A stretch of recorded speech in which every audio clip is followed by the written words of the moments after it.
ब्रह्मानन्दं परमसुखदं केवलं ज्ञानमूर्तिं द्वन्द्वातीतं गगनसदृशं तत्त्वमस्यादिलक्ष्यम् एकं नित्यं विमलमचलं सर्वधि साक्षिभूतं भावातीतं त्रिगुणरहितं सद्गुरुं तं नमामि। अखण्डानन्दबोधाय शिष्यसन्तापहारिणे सच्चिदानन्दरूपाय तस्मै श्रीगुरवे नमः। मङ्गलं भगवान् विष्णुः मङ्गलं गरुडध्वजः मङ्गलं पुण्डरीकाक्षः मङ्गलायतनो हरिः। अतुलितबलधामं स्वर्णशैलाभदेहं दनुजवनकृशानुं ज्ञानिनामग्रगण्यं सकलगुणनिधानं वानराणामधीशं रघुपतिवरदूतं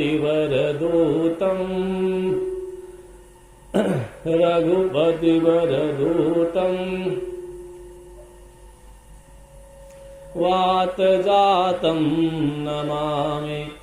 देवे प्रपन्नार्तिहरे प्रसीद प्रसीद मातर्जगतोऽखिलस्य प्रसीद विश्वेश्वरि पाहि विश्वं त्वमीश्वरी देवी चराचरस्य। जय जय श्री राधारमण जय जय नवल किशोर जय गोपी चितचोर प्रभु जय जय माखन चोर। बोले वृंदावन बिहारी लाल की श्रीमद्देवी भागवत महापुराण की व्यास भगवान की सुखदेव भगवान की जय जय श्री सीताराम। दो बार भगवान के मंगलमय नाम का संकीर्तन करें और फिर हम लोग कथा में आगे चलते हैं। गोविंद जय जय गोपाल जय जय गोविंद जय जय गोपाल जय जय गोविंद जय जय गोपाल जय जय गोविंद जय जय गोपाल जय जय राधा रमण हरि गोविंद जय जय राधा रमण हरि गोविंद जय जय राधा रमण हरि गोविंद जय जय राधा रमण हरि गोविंद जय जय गोविंद जय जय गोपाल जय जय गोविंद जय जय गोपाल जय जय गोविंद जय जय गोपाल जय जय गोविंद जय जय गोपाल जय जय राधा रमण हरि गोविंद जय जय राधा रमण हरि गोविंद जय जय राधा रमण हरि गोविंद जय जय राधा रमण हरि गोविंद जय जय बोले वृंदावन बिहारी लाल की काली मैया की। आज प्रश्न करते हैं ऋषि लोग कि महाराज हमें कुछ दिव्य कथाएं सुनाइए। क्या सुनना चाहते हैं? नारद जी ने विष्णु भगवान से एक बार प्रश्न किया कि श्री मूल प्रकृतेर्देव्या गायत्र्यास्तु निराकृते सावित्रे यम संवादे श्रुतं वै निर्मलं यशः। भगवान जब सावित्री और सत्यवान की कथा आपने सुनाई, तो जब यमराज का और सावित्री का संवाद हुआ तो उसमें गायत्री की महिमा का वर्णन किया गया। उन मां गायत्री का जो सत्य स्वरूप है और मंगलों का भी मंगल करने वाला है, तो महाराज अब मुझे महालक्ष्मी का जो है लक्ष्मी माता की कथा सुनाने की कृपा करें। हम ये जानना चाहते हैं कि सबसे पहले भगवती लक्ष्मी की पूजा किसने की, महालक्ष्मी का स्वरूप क्या है और उनके गुणों के बारे में चर्चा किसने किया। हमें सुनाई तो नारायण भगवान कहते हैं, सृष्टे राधौ पुरा ब्रह्मन् कृष्णश्चे परमात्मना देवी वामांस संभूता बभूव रासमंडले। प्राचीन काल में सृष्टि के आरंभ में जब भगवान श्री कृष्ण ने रास लीला करी, उस रास लीला के मध्य में भगवती राधा जो है भगवान के वाम भाग से प्रकट होती हैं।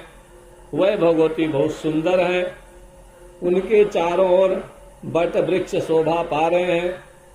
वह भगवती 12 वर्ष के आयु वाली हैं और सर्वदा युवा रहती हैं।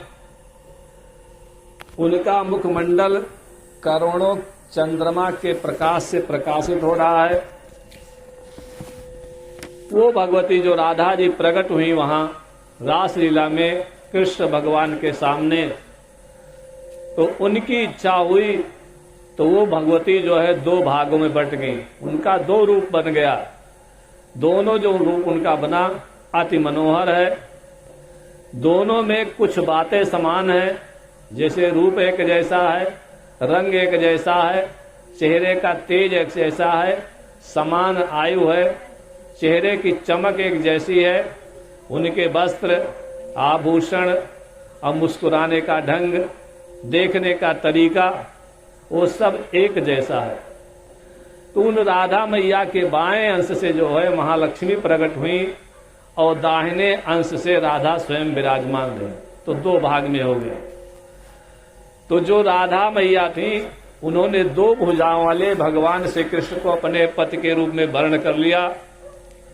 तो जो महालक्ष्मी जी थी उनकी भी इच्छा हुई कि हम भी जो है कृष्ण को ही अपना पति बनाएं। तो भगवान ने उन दोनों की इच्छा को पूरी करने के लिए भगवान ने 2 रूपों को धारण किया।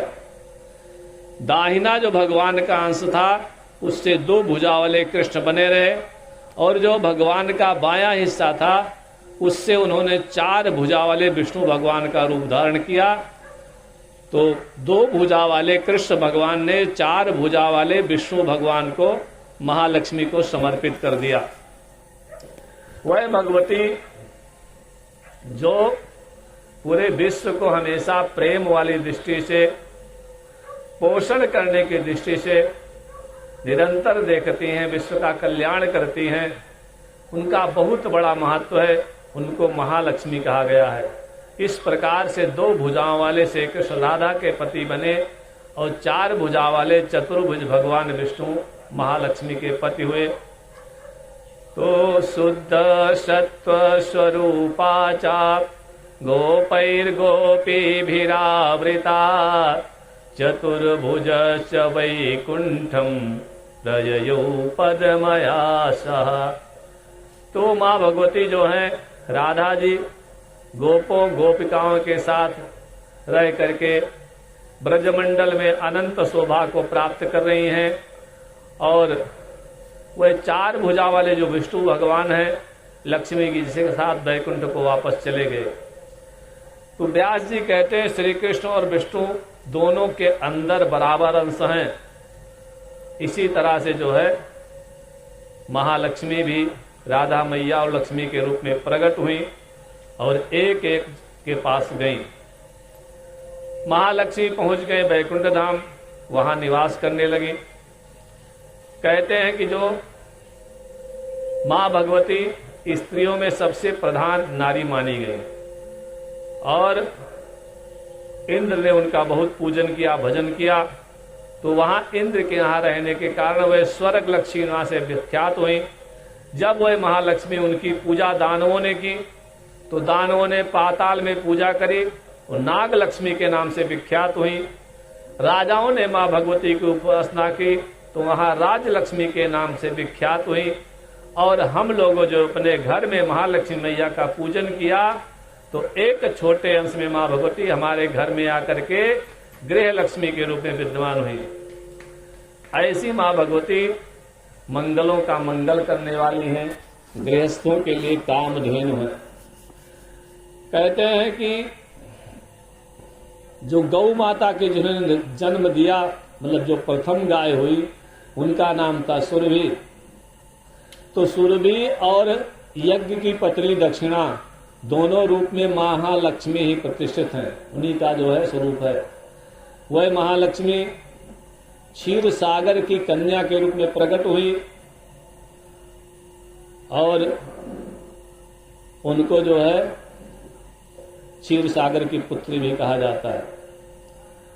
इसके अलावा जितने आभूषण हैं, रत्न हैं, फल हैं, जल हैं, राजा हैं, रानी हैं, सुंदर स्त्रियां हैं, अच्छे अच्छे मकान भवन हैं, सभी प्रकार के जो अनाज हैं, वस्त्र हैं और जो पवित्र स्थान हैं, भगवान देवी देवताओं की प्रतिमाएं हैं, सुंदर कलश है, माणिक्य, मुक्ता, माला, अच्छी अच्छी मणियां, हीरा, दुग्ध, चंदन और वृक्षों की जो सुंदर शाखाएं हैं, अच्छी डालियां हैं और नए नए जो बादल आते हैं, इन सब वस्तुओं में परम सुंदरी महालक्ष्मी जी का अंश विद्यमान है। मतलब जहां भी कहीं कुछ सुंदरता दिखाई दे तो समझना चाहिए कि महालक्ष्मी का अंश यहाँ पर कार्य कर रहा है।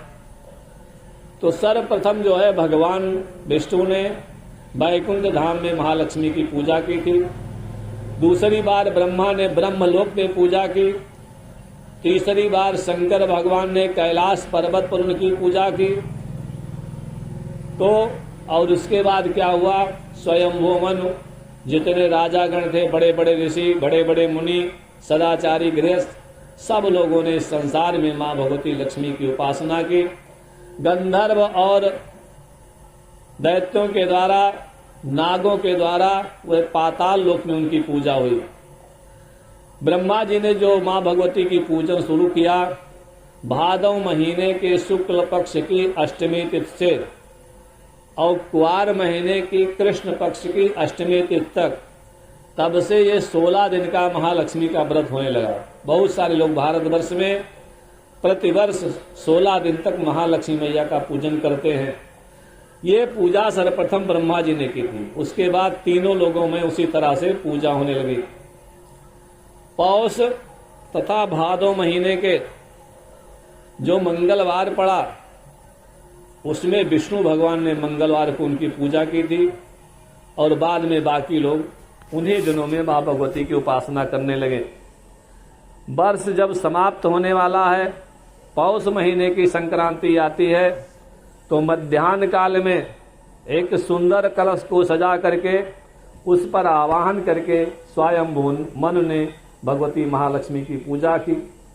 इसके बाद इंद्र ने उनकी उपासना की, फिर मंगल ने, उसके बाद नाना प्रकार के जितने देवता थे सब लोगों ने बारी बारी से महालक्ष्मी की उपासना की। और उसके बाद वे महालक्ष्मी यत्र तत्र सर्वत्र सब जगह सब लोगों के द्वारा उनकी पूजा की जाने लगी। नारद जी ने कहा, महाराज आपने बड़ा अच्छा सुनाया, थोड़ा और बताएं, और क्या सुनना चाहते हो?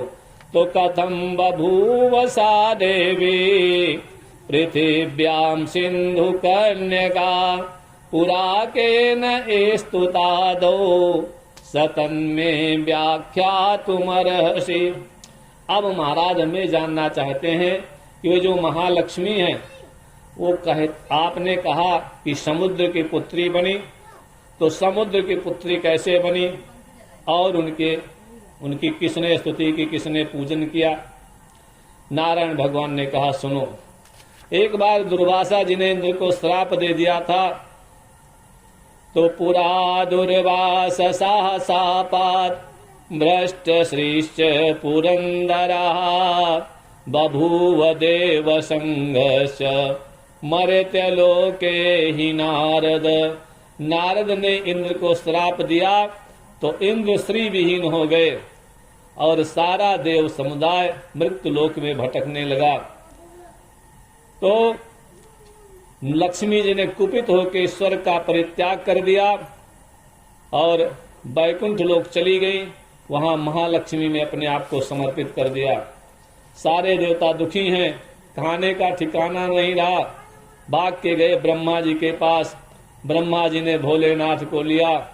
आगे आगे ब्रह्मा जी भोलेनाथ चल रहे हैं, पीछे पीछे सारे देवता हाथ जोड़ करके बैकुंठ धाम को गए। भगवान विष्णु की शरण ग्रहण करते हैं। उस समय देवताओं की स्थिति इतनी खराब थी कि उनके कंठ, ओंठ और तालु सब सूख गए थे। जलपान की व्यवस्था नहीं थी। तो भगवान ने उनको आदेश किया लक्ष्मी मैया को, तो सिंधु की कन्या बनी। कैसे बनी? समुद्र मंथन कराया गया देवताओं दैत्यों के द्वारा। समुद्र मंथन करके सिंधु मतलब समुद्र की कन्या बन करके महालक्ष्मी उसमें प्रकट हुई। भगवान ने उनको प्रेम पूर्वक जो है ग्रहण किया और मां भगवती ने उनको, लक्ष्मी ने उनको माला पहनाई। तो इस प्रकार से जब महालक्ष्मी की कृपा हो गई तो देवताओं ने असुरों के द्वारा जो राज्य उनका छीन लिया गया था फिर से प्राप्त किया। अब सब देवता महालक्ष्मी जी की भली भांति पूजा करके सब प्रकार से संपन्न हो गए। बहुत संक्षेप में कथा सुना दी। नारद जी को संतोष नहीं हुआ। कहते महाराज आपने तो 1 मिनट में सब कुछ कह दिया। इतनी भगवती महालक्ष्मी की कथा क्या इतनी सरल है? कथम ससाप दुर्वासा मुनि श्रेष्ठ कदाचना केन दोषेण वा ब्रह्मन् ब्रह्मेष्ठ तत्ववित् पुरा। नारद जी कहते हैं दुर्वासा ने क्यों श्राप दिया? क्या अपराध किया था इंद्र ने? उनको ऐसा फल भोगना पड़ा। और ये समुद्र मंथन क्यों हुआ? कौन सी स्तुति हुई समुद्र मंथन के समय कि वो भगवती लक्ष्मी इंद्र के सामने प्रकट हो गई? और प्रकट हुई तो इंद्र और लक्ष्मी में क्या क्या बातचीत हुई हमको सुनाएं। तो नारायण भगवान कहते हैं मधुपान प्रमतश्च त्रैलोक्याधिपति पुरा। क्या हुआ? इंद्र के पास संपत्ति कितनी तो है नहीं। तो कहते हैं एक दिन रंभा नाम की अप्सरा के साथ मधुपान से प्रमत्त यानी पागल होकर के वो विहार कर रहे हैं। उनका मन जो है विचलित हो गया है। इसी समय जो है उसी समय दुर्वासा जी जो है कैलाश पर्वत की ओर जा रहे हैं। स्वर्ग से इंद्र की निगाह पड़ी। एक तेजस्वी ऋषि जा रहा है। उनके चेहरे पर बड़ा तेज है। जटाजूट बांधे हुए हैं। सफेद यज्ञोपवीत पहने हैं। गले में कमंडल, चीर, दंड सब लेकर के जा रहे हैं। इंद्र ने देखा, सिर झुका करके मुनि को प्रणाम किया और उनके शिष्य वर्ग को प्रणाम किया, स्तुति करी। दुर्वासा जी प्रसन्न हो गए। प्रसन्न होकर के पारिजात नाम का एक पुष्प था, उसको उन्होंने जो है दे दिया इंद्र को आशीर्वाद के रूप में। अब इंद्र ने क्या किया? उस पुष्प क्या क्या प्रभाव था? वो पारिजात का फूल जो दुर्वासा जी ने दिया था, जिसके पास रहता था उसको बुढ़ापा, रोग, मृत्यु और शोक नहीं आते थे। और शरीर छूटने के बाद पारिजात पुष्प को धारण करने वालों को मोक्ष प्राप्त होता था। इंद्र देखा साधारण सा फूल, छोटी सी माला, उसको जो उसने ऐरावत के मस्तक पर डाल दिया। हाथी पर बैठे थे, हाथी के मस्तक पर डाल दिया। हाथी के मस्तक से जैसे फूल का स्पर्श हुआ, ऐरावत हाथी अपने रूप में, गुण में, तेज में, आयु में अकस्मात विष्णु भगवान के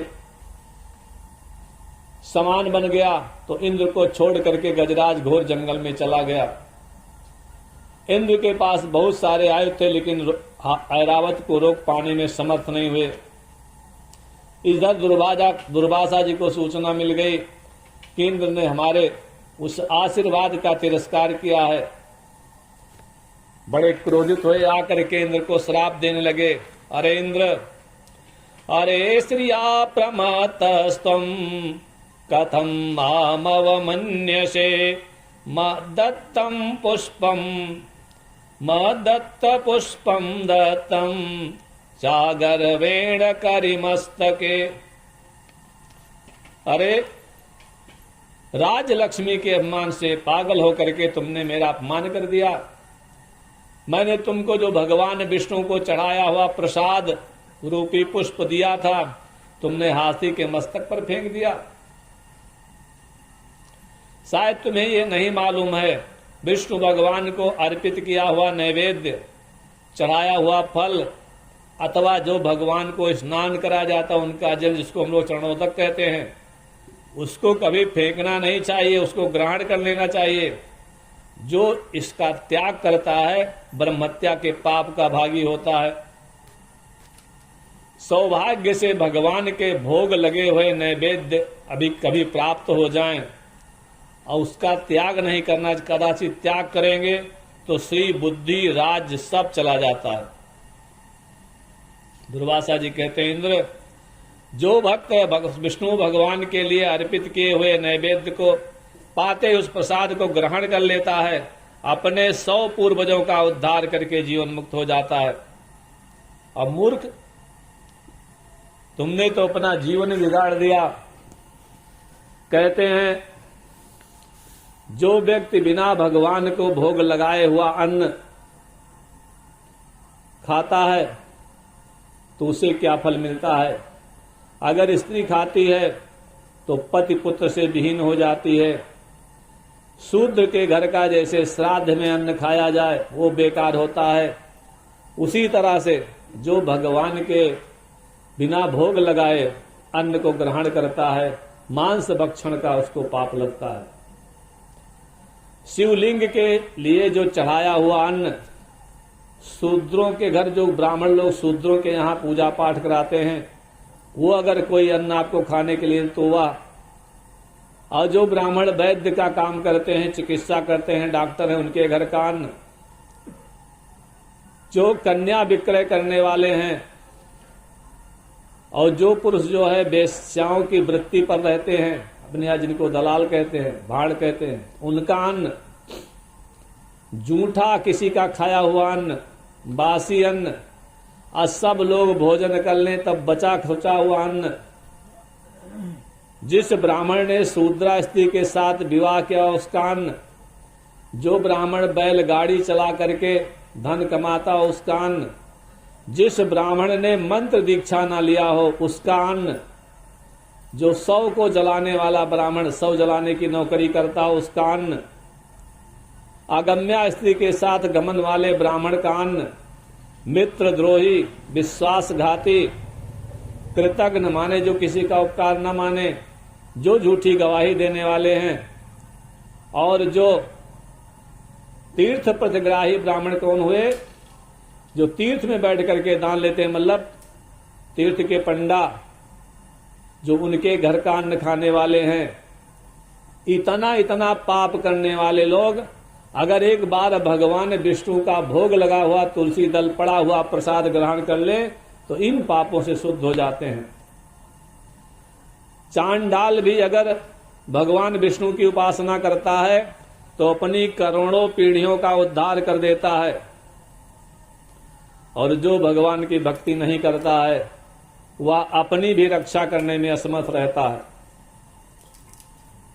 दुर्वासा जी कहते हैं, इंद्र, अगर कोई व्यक्ति, कोई मनुष्य अनजान में भी भगवान का नैवेद्य ग्रहण कर लेता है तो अपने 7 जन्मों के कमाए हुए पापों से मुक्त हो जाता है, इसमें संदेह नहीं करना चाहिए।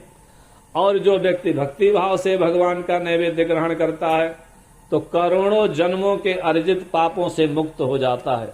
इसमें संशय नहीं करना चाहिए। और तुमने उस भगवान विष्णु के ऊपर चढ़ाए हुए पारिजात पुष्प को हाथी के मस्तक पर फेंक दिया है, बहुत बड़ा अपराध किया है। इस अपराध के कारण लक्ष्मी जी स्वर्ग का परित्याग करके भगवान के लोक में चली जाएं। दुर्वासा जी ने श्राप दे दिया। बोले इंद्र, मैं भगवान नारायण का भक्त हूं, आज तक मैं किसी देवता, ब्रह्मा, काल, मृत्यु, बुढ़ापा किसी से डरा नहीं, तो आप लोगों की गिनती मैं किस में करूं? तुम्हारे पिता प्रजापति कश्यप, तुम्हारे गुरु बृहस्पति मेरा कुछ कर नहीं पाएंगे। जिसके सर पर पारिजात का पुष्प रहता है उसकी पूजा सबसे श्रेष्ठ मानी गई है।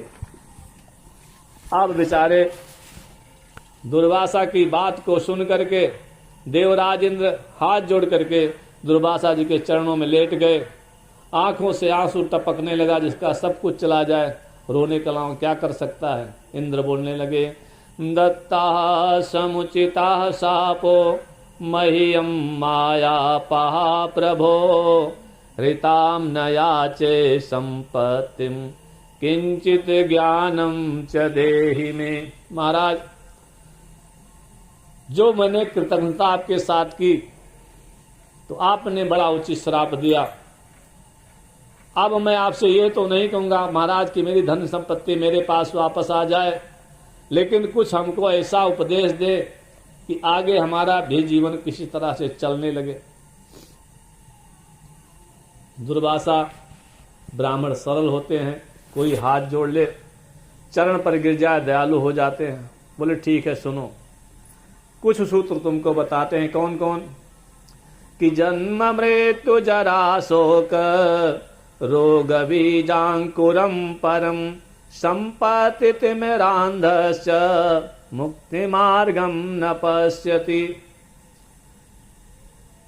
ऐश्वर्य जो है यानी धन संपत्ति, ये जन्म मृत्यु बुढ़ापा रोग और शोक सब कुछ धन से ही पैदा होते हैं। संपत्ति के घोर अंधकार से जब आदमी अंधा बन जाता है तो मुक्ति के रास्ते को नहीं देख पाता है।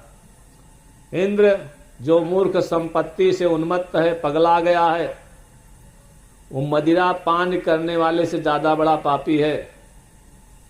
बंधु बांधव उसे समझते हैं इसे कुछ मिल जाएगा, उसके पैसे को देखकर सब लोग उसको घेरे रहते हैं। अब वो व्यक्ति और ज्यादा विषयांध हो जाता है, महाकामी हो जाता है, राजसिक होकर के सात्विक मार्ग का जो है आश्रय नहीं लेता। उसमें भी कहा गया जो विषयांध है दो तरह के होते हैं। जो शास्त्र ज्ञान से हीन है उनको तामस कहा गया, और जो शास्त्र का मतलब शास्त्र को पढ़ने ज्ञान करने के बाद पढ़ने के बाद ही बिगड़ गए उनको राजस कहा गया। शास्त्र में दो प्रकार के मार्ग बताए गए हैं, एक संस्कृत का हेतु है और दूसरा निवृत्ति का कारण।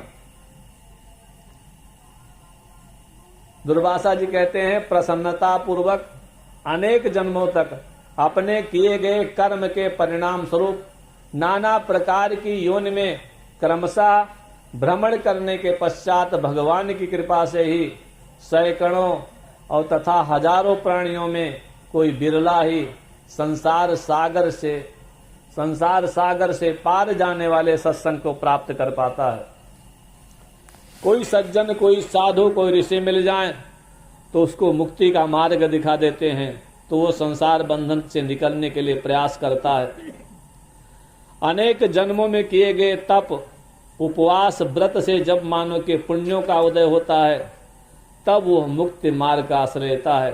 तुम जो बात पूछ रहे हो इंद्र, उसे मैंने अपने गुरु के मुख से सुनी थी, मैंने बता दिया है। इस उपदेश को सुन करके इंद्र के अंदर जो ईर्ष्या द्वेष भरा था वो समाप्त हो गया। दिनों दिन वैराग की भावना बढ़ने लगी। मुनि के आश्रम से निकल करके इंद्र अमरावती में पहुंचे। इंद्रपुरी गए, वहां देखा गड़बड़ है। पूरी अमरावती पुरी जो है दैत्यों और राक्षसों से भरी हुई है।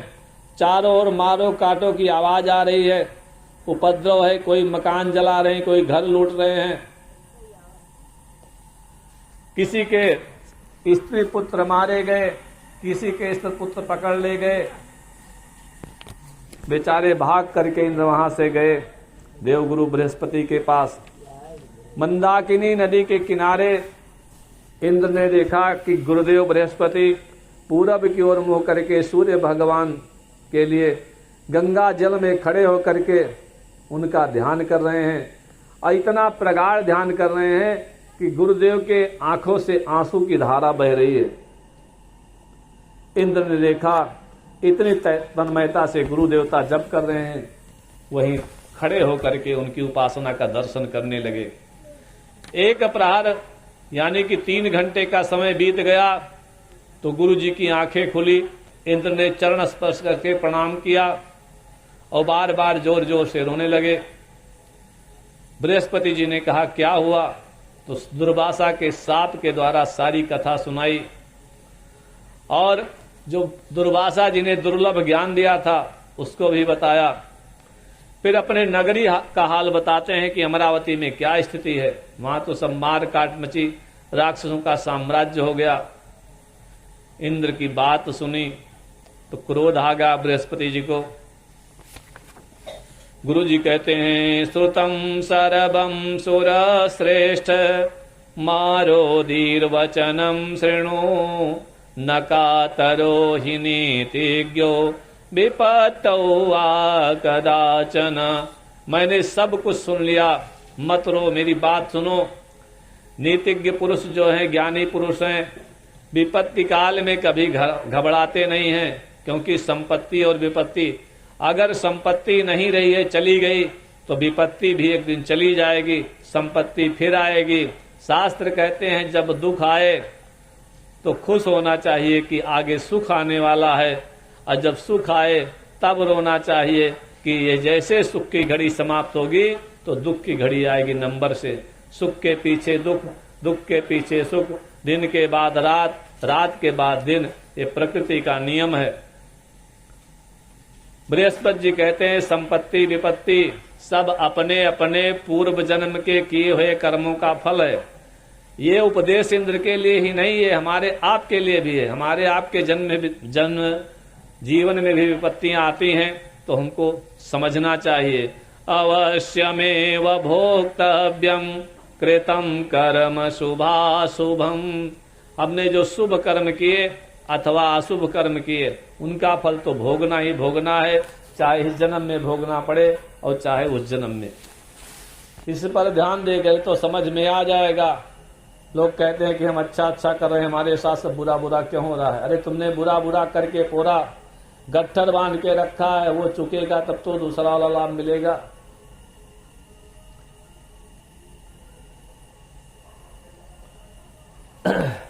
अपने अपने कर्म के फल से ही व्यक्ति सुखी दुखी होते हैं। इसलिए हे इंद्रदेव, साधारण स्थान में जब कोई वस्तु दान करते हैं तो उसका फल साधारण होता है, छोटा पुण्य मिलता है।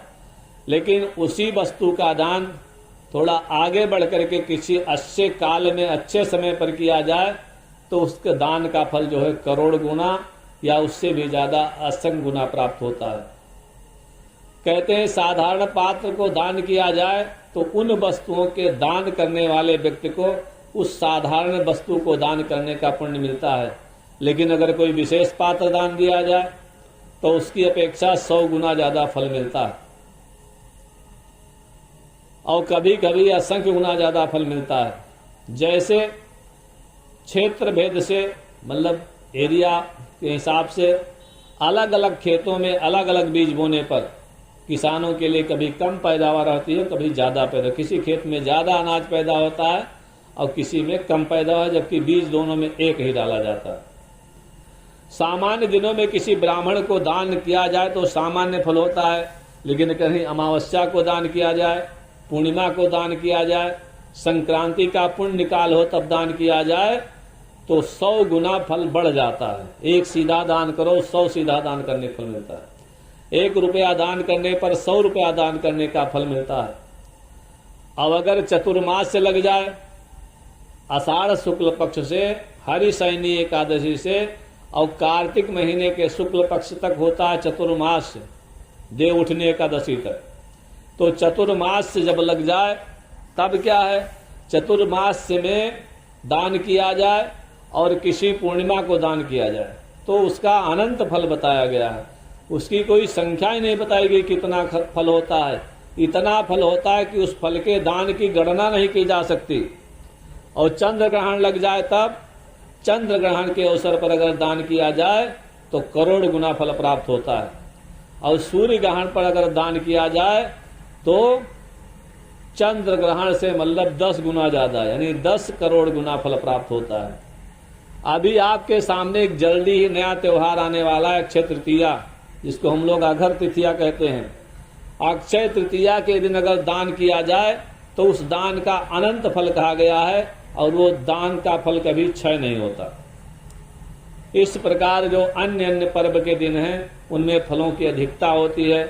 और जिस प्रकार के दान से ज्यादा फल मिले उसी प्रकार का दान हम लोगों को उस समय करना चाहिए। अब जैसे दान का फल बताया गया ऐसे स्नान का फल है। सामान्य स्नान हम रोज करते हैं उसका सामान्य फल होता है। किसी विशेष तीर्थ को स्नान के उसका अलग फल मिला। और किसी तीर्थ में जा करके अभी प्रयागराज में कुंभ लगा था, अब उसमें करोड़ों गुना ज्यादा फल मिला जो नहाए उनको। ऐसे जप का पूजा पाठ है, घर में पूजा पाठ करें तो 1 गुना फल है, मंदिर में करें तो 100 गुना फल है, गौशाला में 100 गुना फल है, 10 गुना फल है।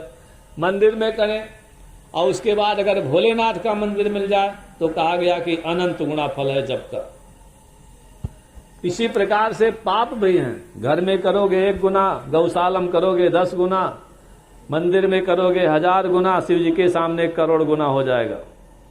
तो सब में जो है समझना चाहिए कि कहाँ कहाँ दान करने से फल है। अगर वहां गलती से कोई पाप हो गया तो भी कई गुना हो जाता है। तो बृहस्पति जी कहते हैं कि इंद्र संकट का समय है, तो शास्त्र कहते हैं जब दुख का समय आ जाए और कोई उपाय समझ में ना आए तब क्या करना चाहिए।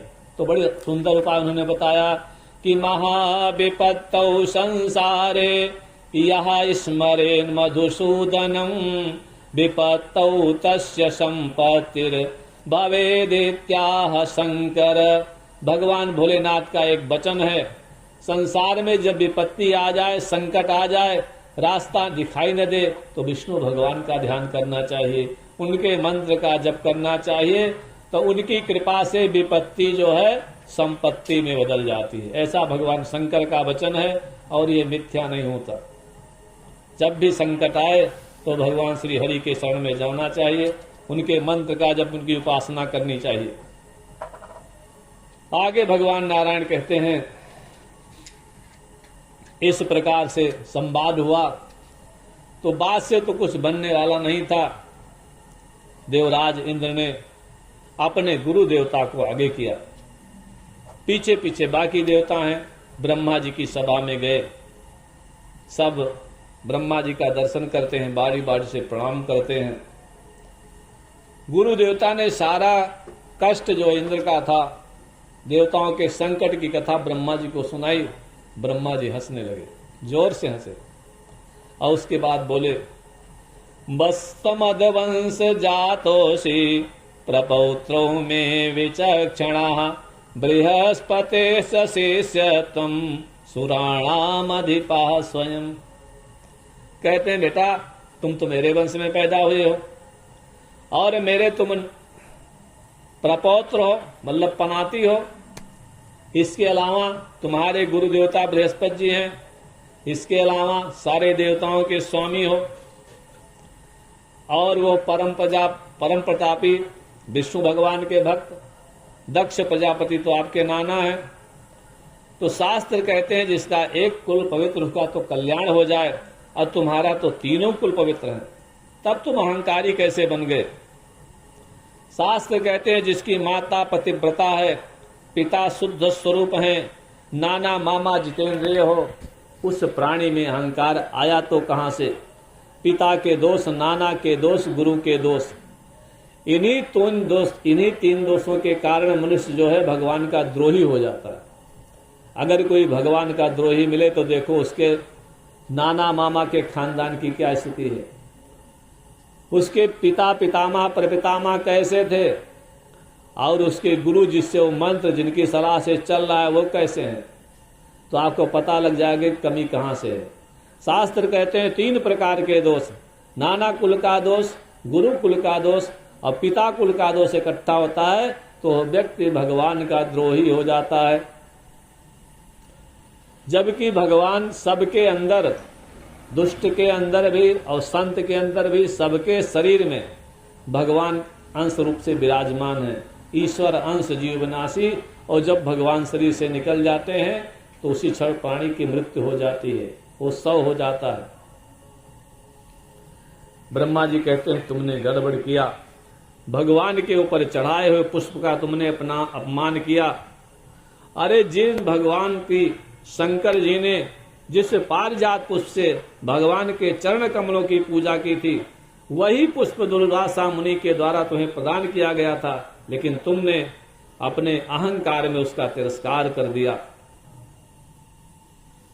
शास्त्र कहते हैं कि भगवान के चरण कमल से जो पुष्प छुआया गया है, वो पुष्प जिसके मस्तक पर स्थान पाता है उसकी पूजा सब देवताओं में सबसे पहले होती है। और तुम्हारे साथ तो इतना अच्छा होने जा रहा था, तुमने कितना बुरा कर डाला। तो अब क्या होना चाहिए महाराज? अब गलती तो हो गई, उपाय तो कुछ बताओ। ब्रह्मा जी ने कहा उपाय तो है, चलो वहीं चलते हैं।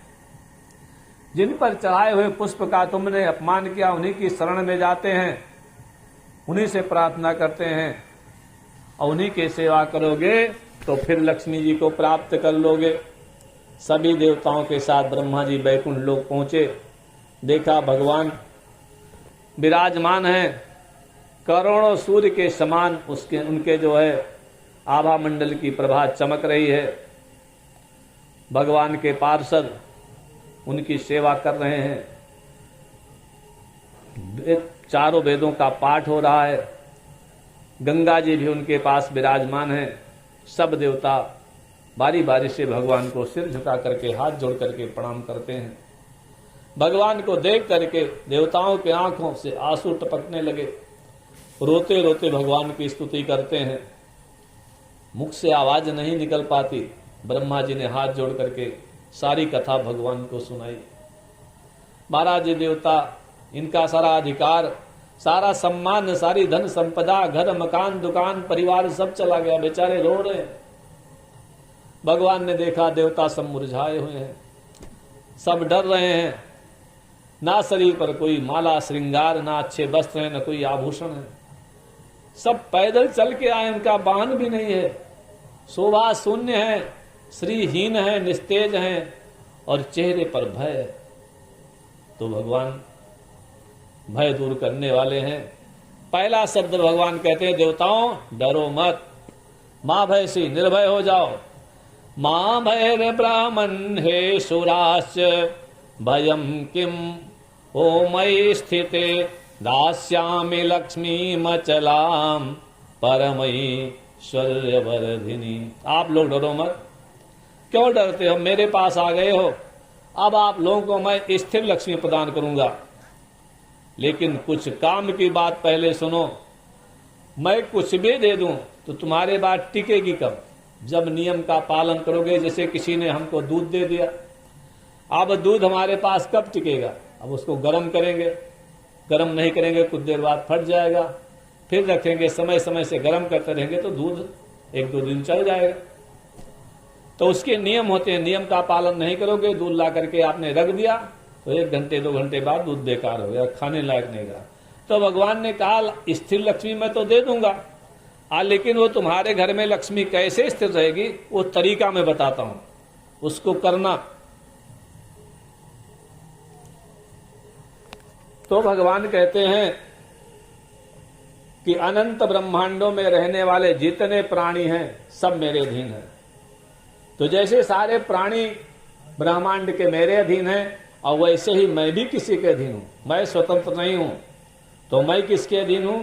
मैं अपने भक्तों के अधीन हूं, जो मेरी उपासना करते हैं, मेरा साधन भजन करते हैं, मैं उनके अधीन हूं। मेरे भक्त जैसे मुझे चलाते हैं मुझे चलना पड़ता है। मेरा भक्त अगर किसी के ऊपर रुष्ट हो जाए तो मैं उस घर में लक्ष्मी के साथ कभी नहीं रहता। जिसके ऊपर मेरा भक्त रुष्ट हो गया। बताते हैं कि तुमने क्या किया। शंकर के अंश से उत्पन्न हुए ऋषि दुर्वासा परम वैष्णव हैं और मेरे लिए अनन्य भक्ति रखते हैं। उन्होंने तुम्हें श्राप दे दिया तो मैं आप लोगों के घर से अपनी लक्ष्मी के साथ निकल के भाग आया, वैकुंठ चलाया। जिस घर में शंख की ध्वनि नहीं होती, जहां पर तुलसी का पौधा नहीं रहता, जहां पर भोलेनाथ को जल नहीं चढ़ाया जाता और जहां पर किसी को भोजन, ब्राह्मण को भोजन नहीं कराया जाता, उस घर में लक्ष्मी कभी नहीं रहती। अगर हैं तो चली जाएंगी। विष्णु भगवान कहते हैं, देवताओं, जहां मेरी और मेरे भक्तों की निंदा होती है वहां से लक्ष्मी जी पलायन कर जाती हैं और उसका पराभव हो जाता है। जो मूर्ख मनुष्य मेरी भक्ति से रहित है, एकादशी और जो मेरा जन्मदिन है कौन, जन्माष्टमी या भगवान की श्री रामनवमी, उस दिन व्रत नहीं करता है, भोजन करता है, उसके घर से भी धीरे धीरे लक्ष्मी चली जाती है। जो व्यक्ति मेरे नाम का तथा अपनी कन्या का विक्रय करता है, जिसके यहाँ कोई अतिथि भोजन नहीं पाता, उसके घर से भी मेरी प्रिय लक्ष्मी चली जाती है। जो ब्राह्मण वेश्या का पुत्र है अथवा वेश्या का पति है, वो महापापी कहा गया है। ऐसा ब्राह्मण जो ऐसे ब्राह्मण के घर जाता है, वेश्यापति ब्राह्मण के घर, और जो ब्राह्मण शूद्र के यहां जाकर के श्राद्ध का अन्न खाता है, उसके घर से कमल पर बैठने वाली महालक्ष्मी शीघ्र ही रुष्ट होकर के चली जाती है। जो ब्राह्मण शूद्रों का शव जलाता है वो भाग्यहीन हो जाता है, लक्ष्मी उसके यहां से चली जाती है। जो ब्राह्मण शूद्रों के यहां भोजन पकाने का काम करता है, मायावती के भोजन बनाओ, जो बैल हाँकता है, उसका जल पीने से लक्ष्मी मैया डरती हैं और उसके घर से भाग जाती हैं। जो ब्राह्मण अशुद्ध हृदय वाला है, क्रूर है, हिंसक है, दूसरे की निंदा करने वाला है और शूद्रों के घर में यज्ञ हवन कराने वाला है, उसके घर से लक्ष्मी जी चली जाती हैं।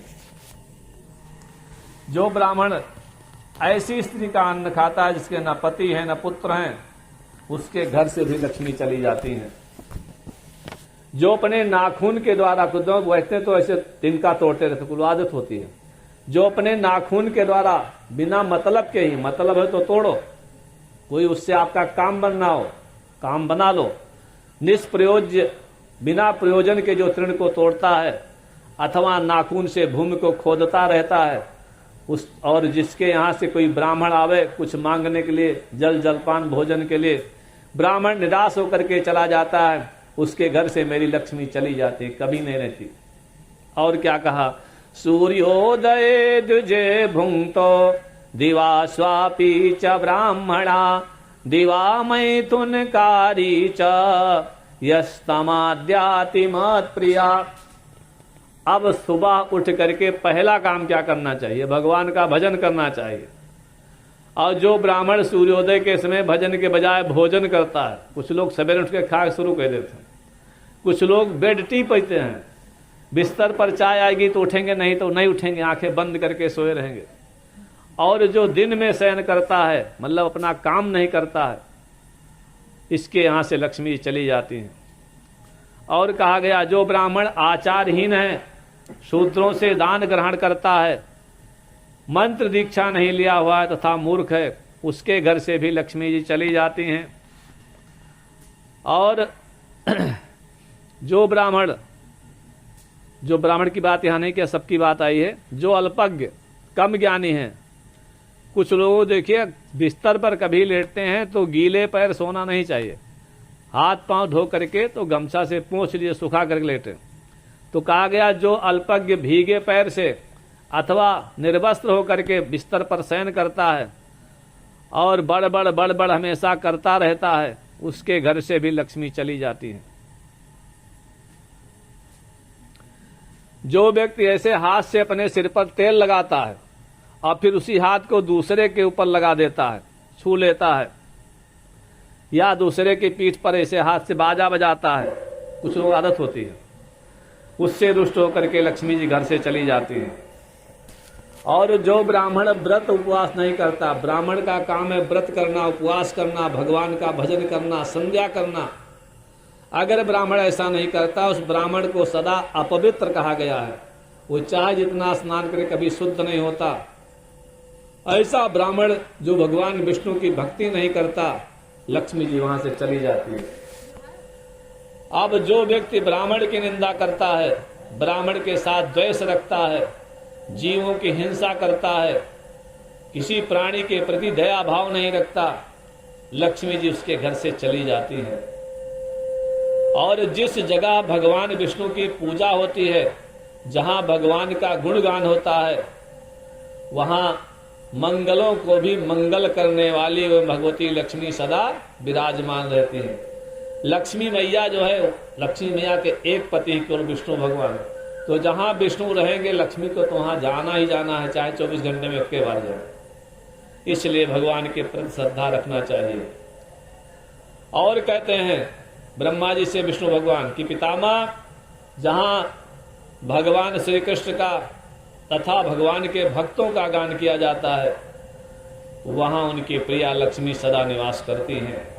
जहां शंख ध्वनि होती है, जहां शंख का, शालिग्राम शिला का और तुलसी दल का इनका निवास रहता है, जहां इनकी सेवा पूजा वंदना होती है, ध्यान किया जाता है, लक्ष्मी वहां अवश्य निवास करती है। शिवलिंगार्चनम यत्र तस्य चोत्कीर्तनम शुभम दुर्गार्चनम तदगुणाश्च तत्र पद्म निवासिनी। जिसके घर में भोलेनाथ की पूजा होती है, भोलेनाथ के गुणों का कीर्तन होता है, जिसके घर में माँ भगवती दुर्गा का पूजन होता है और उनका गुणगान किया जाता है, वहां माँ लक्ष्मी सदा सर्वदा निवास करती है। जहां ब्राह्मणों की सेवा होती है और ब्राह्मणों को सुंदर सुंदर भोजन कराया जाता है, और जिस घर में सभी देवताओं की पूजा होती है, वहां लक्ष्मी अवश्य निवास करती है। समस्त देवताओं ने इस प्रकार देवताओं से भगवान ने कहा, और फिर लक्ष्मी मैया से कहा, देवी तुम जा करके एक कला से क्षीर सागर में जन्म ग्रहण करो। लक्ष्मी ने कहा तथास्तु।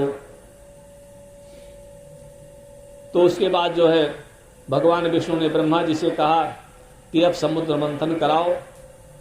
अब समुद्र मंथन से जो महालक्ष्मी प्रकट होंगी उनको देवताओं को दे दीजिएगा।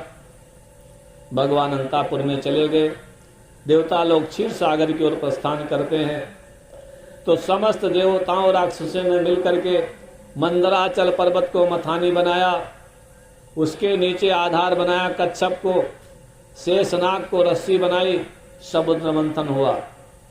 समुद्र मंथन से 14 रत्न निकले, धनवंतरी निकले, अमृत निकला, उच्च श्रवा नाम का घोड़ा, अनेक प्रकार के रत्न, ऐरावत हाथी, लक्ष्मी, सुदर्शन चक्र, वनमाला इत्यादि प्राप्त हुए।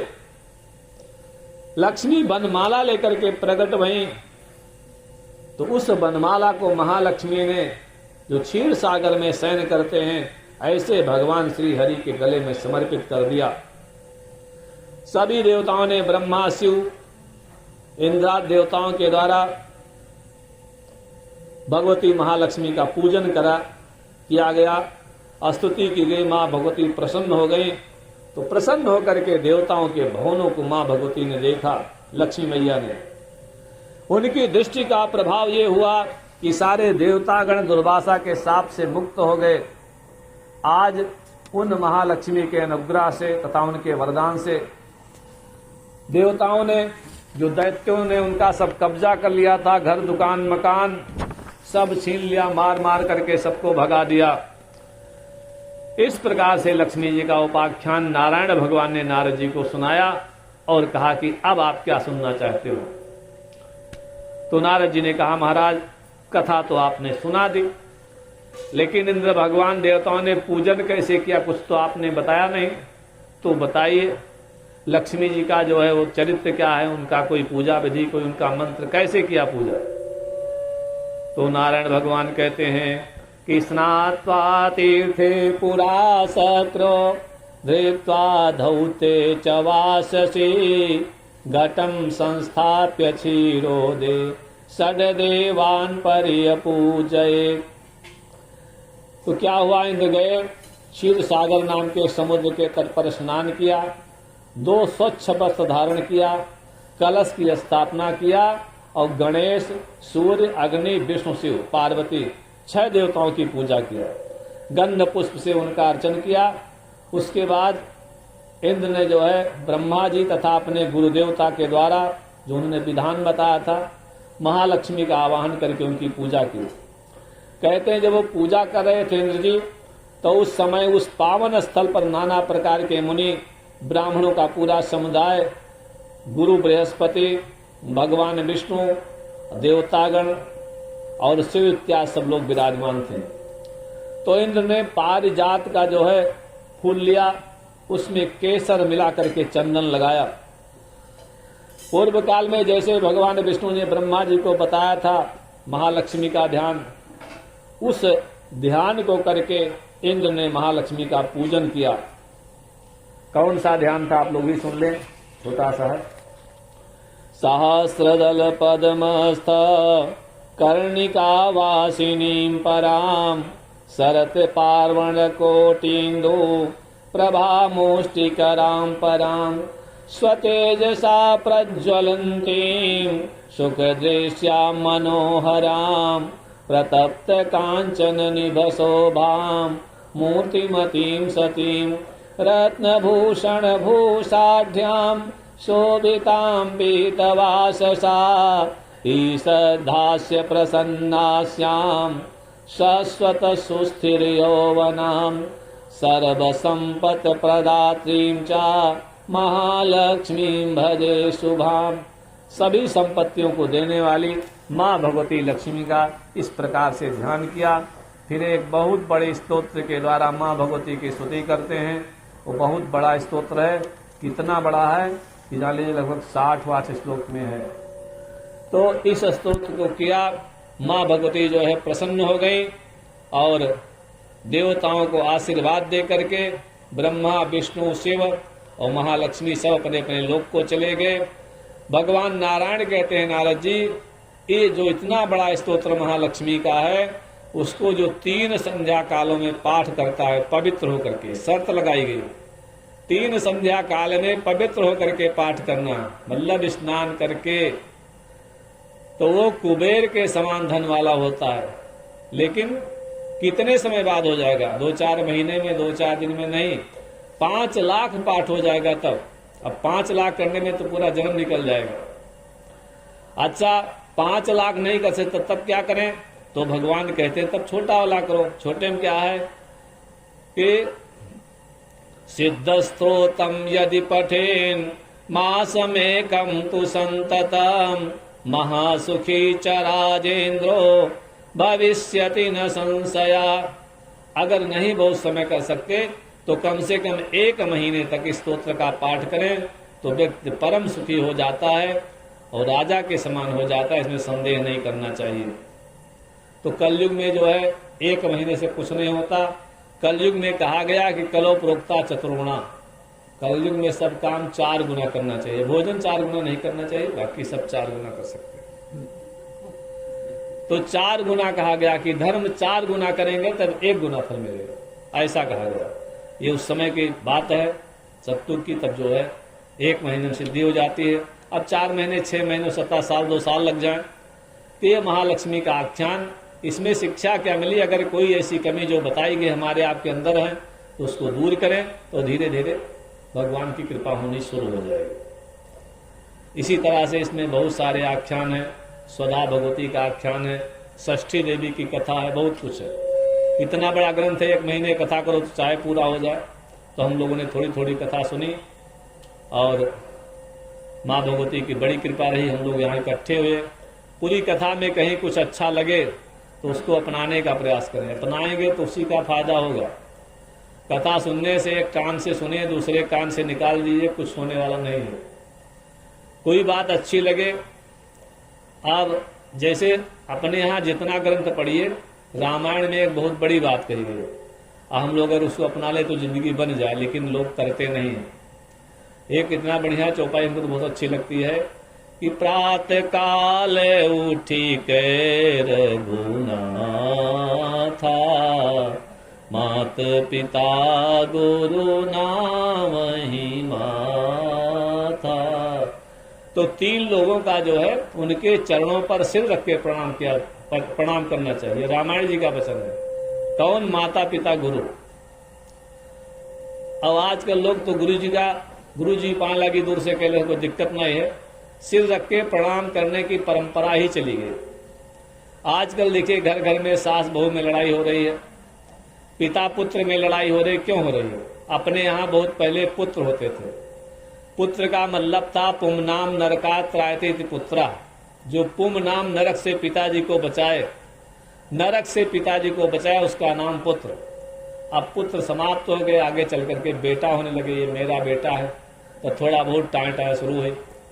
अब बेटा भी चले गए, पुत्र भी चला गया। अब किसी पूछो भैया ये कौन है? ये मेरा लड़का है, ये मेरा लड़का है। लड़का है कि लड़ाका है? अब जब पहले से लड़का लड़का करें तो लड़ाई करेगा। लगाव क्यों समाप्त हुआ?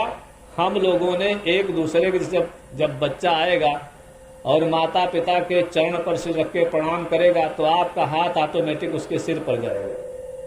तो आप नहीं कहोगे बड़े हो जाओ। हाथ जो है सिर पर गया तो चरण से लेकर सिर तक की जो एक तरंग होती है, करंट होती है, प्रवाहित होगी। पिता के गुण बच्चे में जाएंगे, बच्चे गुण पिता में आएंगे, तो प्रेम बढ़ता है, आकर्षण बढ़ता है। हम छुएंगे नहीं, कई साल हो गया पिता पुत्र से छुए नहीं, तो गाली गलौज से और क्या होगी? ना आपकी बात उसकी समझ में आएगी, न उसकी बात आपके समझ में आएगी। अब गुरु जी को प्रणाम इसलिए किया जाता था, गुरु से आपने मंत्र लिया है। अब प्रणाम ही नहीं करोगे तो न मंत्र का फल मिलेगा। गुरु जी उस मंत्र को बहुत जप रहे हैं, आप कम जप रहे हो। तो जैसे बिजली है, बल्ब जलाना है तो पावर हाउस से जोड़ना पड़ता है। अब पावर हाउस से कनेक्शन काटे रहो तो कहाँ रोशनी आएगी? तो इसलिए अपने यहाँ बताया गया साहस बहू में ऐसे। पहले क्या होता था, बहू लोग प्रणाम करती थी, अभी भी कुछ लोग करती है, तो पैर दबा दबा करके देर तक प्रणाम करती थी।